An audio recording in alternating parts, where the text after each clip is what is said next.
we're back to the Inside Scoop Emerald Planet. Here again, your host, Dr. Sam. Hello, I'm Dr. Sam Hancock of Emerald Planet TV, as we come to you live from Astana in Kazakhstan. We're here looking at the movement of this large and very dynamic society and economy as it goes from a fossil fuel-based economy, coal, oil, and natural gas, to one more based on green energy, both that they develop themselves and also to collaborate with outside organizations. But we have a gentleman who has been working with Kazakhstan, but all over the world on behalf of his country, Portugal, and this name is João Paulo Lobo Vieira, Principal Research Officer of LENEC, the Portugal National Civil Engineering Laboratory. That is a long name, so hopefully they pay you for the length of your name. Yes. Anyway, a noble name, anyway. Thank you for being here, and it's really excellent to get to learn more about Portugal.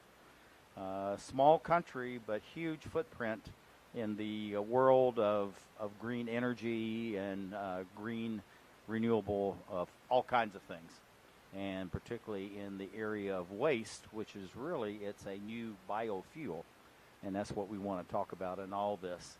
So just tell us a little bit about the National Laboratory, some of your duties there, and then let's talk about what you're doing as far as the research and how that expands around the globe.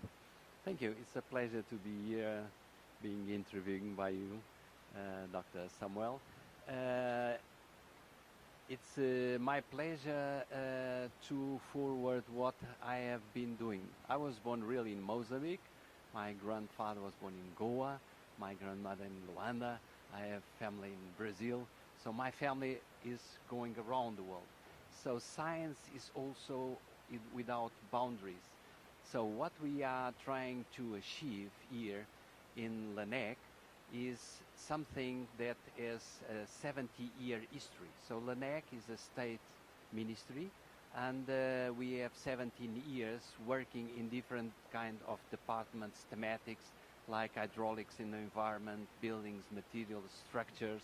We have there the seismic structure that's important eventually for California, that three shaking table where we can do a lot of expertise. But now what brings us here is the expertise that we get through EU-sponsored projects, Portuguese-sponsored projects on managing water resources. For instance, I am now leading the water for energy thematic, water resources management and flood control in a unique project, Europe-China, trying to get what is the best thing in Europe and the best thing in China on technological water innovations. Now, looking at LENEC, tell us a little bit about just LENEC itself, connection to the government, and then we'll ask some more questions about how this relates to water and water resources, which is really critical because, as they say, water is the new oil in the world economy. LENEC is a state laboratory. We have like 1,000 people. We have like 22, 25 hectares, so it's going to be as big as the expo next year in That's Astana. roughly about 60 acres, U.S. acres. So, and what we are doing is trying to get the best knowledge available on research to be applied in Portugal and in the Portuguese-speaking countries. So LENEC itself is sponsoring research. Portugal is sponsoring research. We are getting in those projects, like I told you, the project Piano or Marsol or Bingo, 8 million euro project, so like $10 million project, with partners, like 20 partners for Europe, and we are trying to get the best of the science to move along climate change preparedness, adaptation, etc.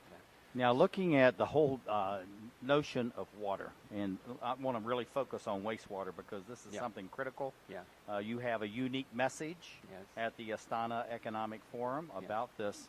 So looking at that, many people think of, we flush the toilet, if I can use that term, and we no longer have a problem.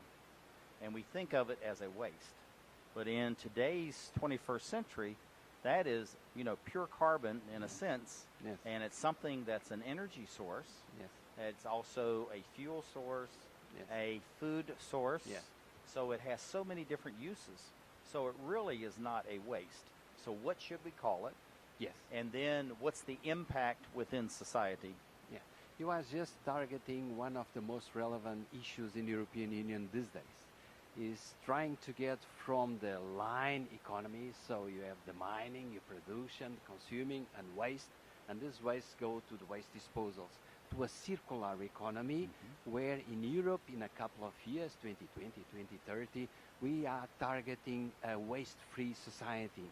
So this is going to be recycling, reusing, reutilization, as you're saying, not just for nitrates in the agriculture, but also for biogas, also for taking it in advance. As a matter of fact, we can talk in Portugal about a Portuguese miracle.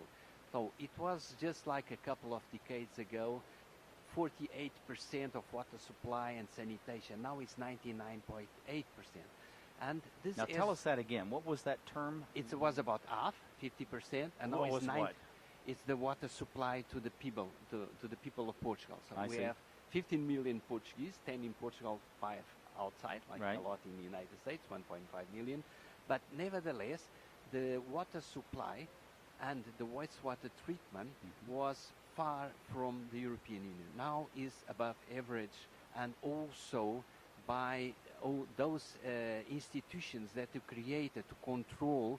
So eventually, besides some extra houses that are alone, everybody is not just water supply, it's the quality of water. You go to Portugal, you drink the water in the tap and not from the bottle because you trust it.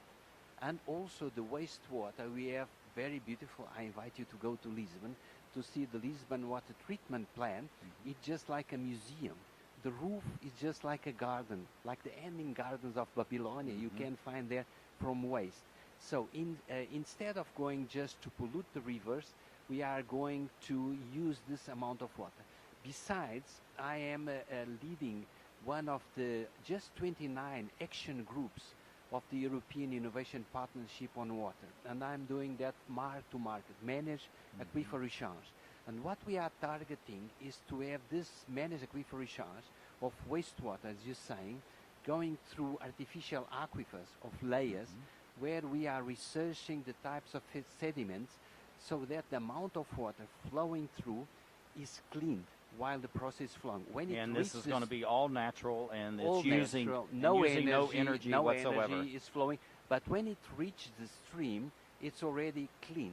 So we have in the laboratory, in And it's released. It's a very slow release into the stream, so it's not like it's going to increasing the flow of the stream. This is in the south part of the country, Algarve, and we are going to treat like 60% of this without energy, but creating through research and innovation, because this is putting research into Right. practice to clean the river itself, because afterwards the river flows into the aquifer, and then it creates a pollution there. And by our framework water directives, you cannot have more than 50 milligrams per liter.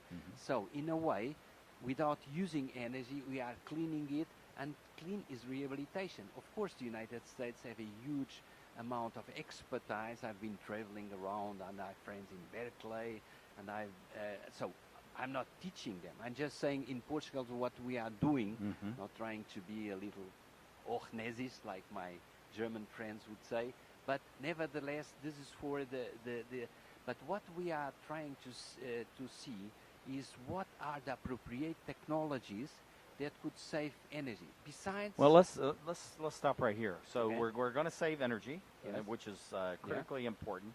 But at the same time, we're recharging the aquifer, Yes. is what I understand it. Yes. But the water, in a sense, is cleaner Yes. that comes out through your all-natural system Yes. than what came in from the beginning. In other words, the drinking water Yes. that coming out is cleaner than the drinking water Yes. that may have gone into it. Yes. So this process is all natural. You're using natural Yes. filtration. Yes.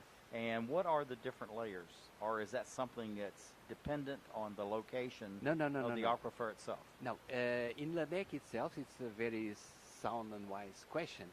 With this artificial aquifer is like 4.5 meters by 2.5 and 2.5 or 2 meters depth, unsaturated zone, we have divided this in 3 different layers. So you have concrete, but you have glasses, windows, and then you can see the natural soil that you have in a certain region, total real, and then we have treated in different types of layers where you can put 2% amount of iron oxide that will create a certain reduction, and then you put artificial soils. We have measured this in 30 centimeters and 60 centimeters depth. It's going to be in that real world. It's being done at this precisely moment, okay?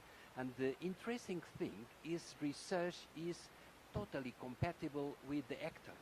So Águas do Algarve, so the water supply company, and the Portuguese Environment Administration of the Algarve, both are supplying, and they bought the plot so that they can see what is happening. They bought it, and we are doing the experiments in the lab, columns, large size experiment, and then the real world. But one another thing that just complementing is not just quality, it's also quantity. Because what's happening now in Portugal, and I showed a picture here in Astana, it seems that you have the years and you have the districts. And then you have a drought here, a drought there in these districts. Now it seems that the surplus is still there. The drought is still there, but just the same as it happening in the United States is regional. So you cannot take from this dam to another place because this dam is empty, that dam is empty, etc.